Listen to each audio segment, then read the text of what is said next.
Hey everyone, today I'm going to be talking to you about how to brush your dog, especially when they're mad. I have Bentley here, which I'll show you in a moment. He's a puppy and he's got a lot of mats, especially on his belly and his sides. Now when you pet your dog, you're creating sometimes mats, especially in the areas behind the ears, around the neck, sometimes even around the chest when you're rubbing them like that. Always want to make sure you brush and comb. It is very, very important to start when they're younger because it gets them used to it. I'm going to go over some tools that I recommend. What you're definitely going to need is a slicker brush. This is a Christian brush, but you can use any slicker brush.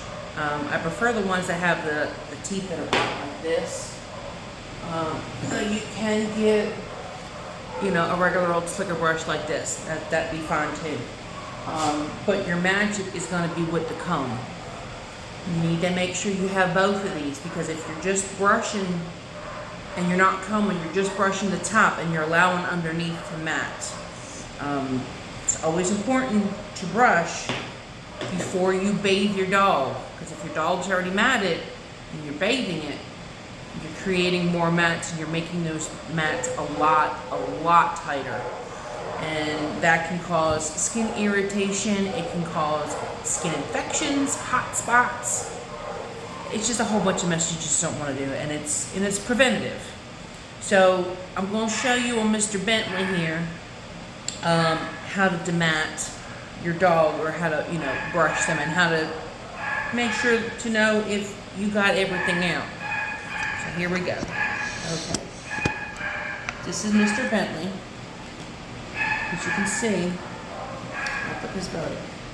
He's got all mats on his belly, and then all right here, that's all matting right there. So when you're brushing, you go down the back like this. Now, if this is all that you're doing and you're not combing, you're allowing a barrier underneath to get under there to cause more issue. So what you want to do is you want to start from whatever area that you're going to start from. I usually say from the bottom and then brush up. So this way you can see the mat. Let me try to see if I can get closer to y'all. Okay, so let's see. I'm just going to do this tiny little mat right here. There's a little mat right there. What I'm going to do is I'm going to brush it up. And just to show you all, they can't come out. See how it's snagging? That's how you know the mat is still there. So you just brush upwards.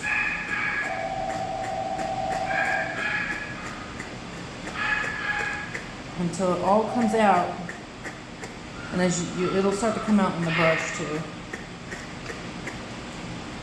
And then if you think you got it all out, get your comb and go down it. See, I didn't get it all. I got most of it, but there's still a tiny little knot there. That tiny little knot is right here. And that comb just told me where it was. You just want to start in sections. Start from the bottom up. And just comb. Once it's all combed, then you can comb it down. Well, you can brush it down.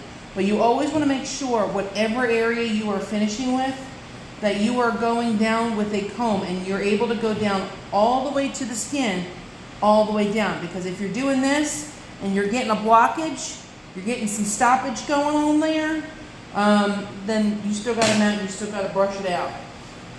Some other tools you can use. This is a mat breaker. It is very dangerous, so if you use it, be very cautious because these inside are blades and they're very sharp. You can even use a nail opener. That would work too. What you can do with this is, you see this mat right here, I always recommend putting the comb behind the mat when you're doing the mat breaker. Because in this way, you can see the mat right there. You can see it. And then you just get this, and then you just pull it. And it slowly comes out and it pulls out the hair.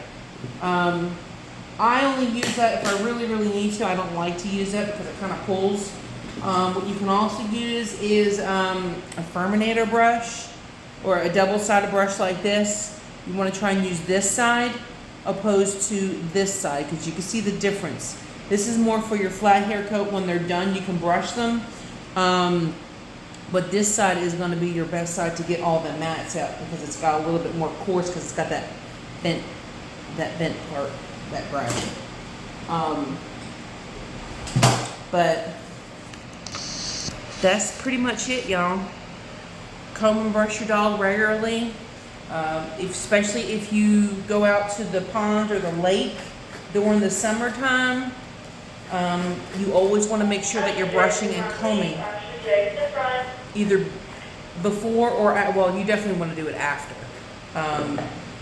because once the hair starts to dry and if it hasn't been brushed or combed afterwards, it'll start to cake up into a mat, because of all the stuff that was in probably the water.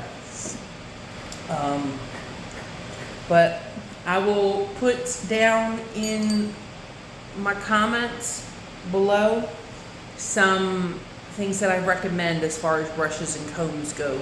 You can also get a detangler when you're doing this. I like to use mane and tail.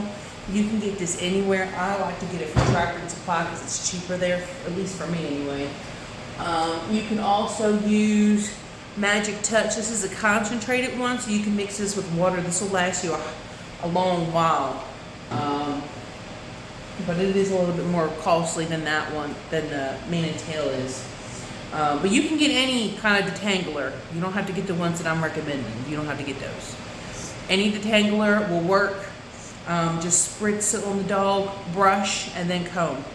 Make sure you're doing this when they're puppies, so this way they get used to it, so as they get older, they don't have any aggression towards you or your groomer, or even the vet if they're having to, you know, brush something out or shave something out. Brushing and combing is the first step to having a good pup for grooming. Plus, it also helps with their skin. It keeps the, you know, the oils moved all around. It's just really good, y'all. Anyway, I'll see y'all later.